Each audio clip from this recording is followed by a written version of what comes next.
Here's the thing, folks.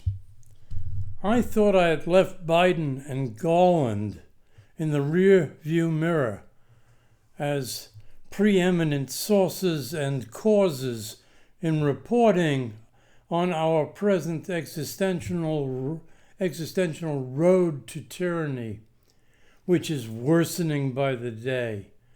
But an article in The Independent on the financial state of Joe Biden really pissed me off.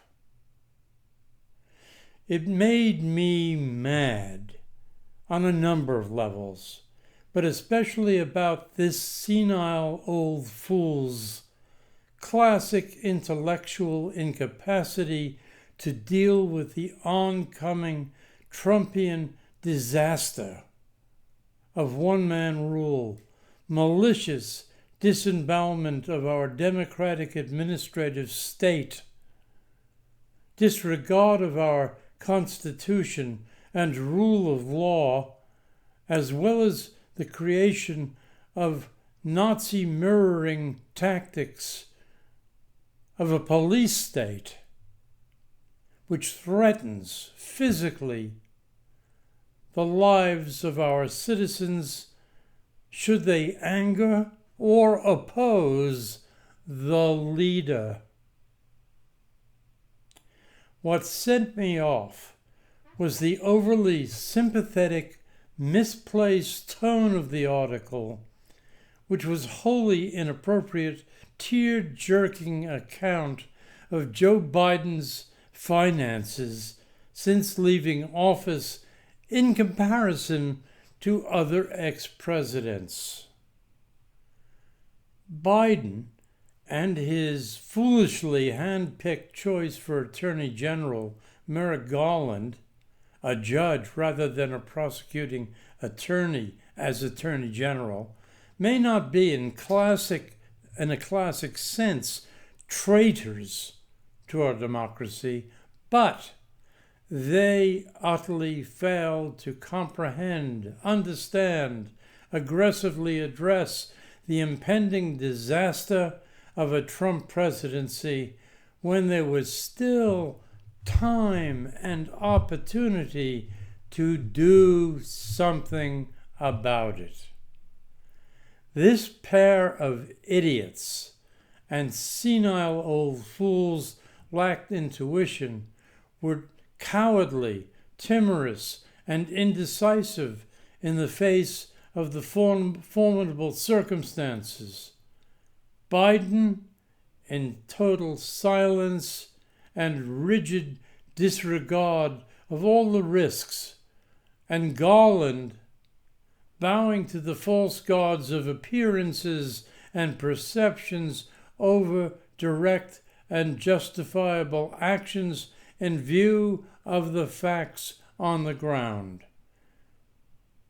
In short, Biden and Garland, along with Biden's so-called presidential advisors, what morons those must have been, bear the responsibility for Trump coming to power and the dictatorship in which we now live and from which we suffer. When the January 6th committee, after its fact-finding and rock-solid conclusions, begged Biden and Garland, directly to Garland but through Biden, to act, sending them a criminal referral and calling for an immediate investigation of the insurrection, not only was Biden silent, but Garland also just sat on his hands, not appointing Jack Smith as special prosecutor until more than a year had passed. And in fact, justice delayed is and was in this case justice denied. Multiple criminal litigation with Trump as principal defendant were deflected, stalled with the kind of assistance rendered by the judiciary, including that of a corrupt district judge from Venezuela, of all places, and the Supreme Court decision on presidential immunity, despite the fact one case involved Trump as the creator and the director of the insurrection on January 6th, and the other involving him in the theft and obstruction of justice in regard to national security documents.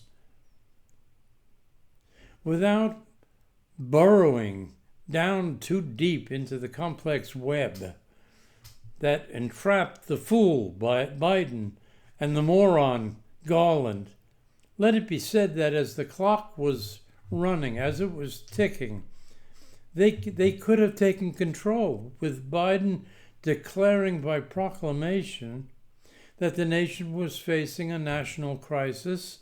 A man running for president was facing 2 serious felony cases, invoking the Insurrection Act and canceling or at least delaying the election pending the results, the consequences of these major cases that Trump faced being resolved.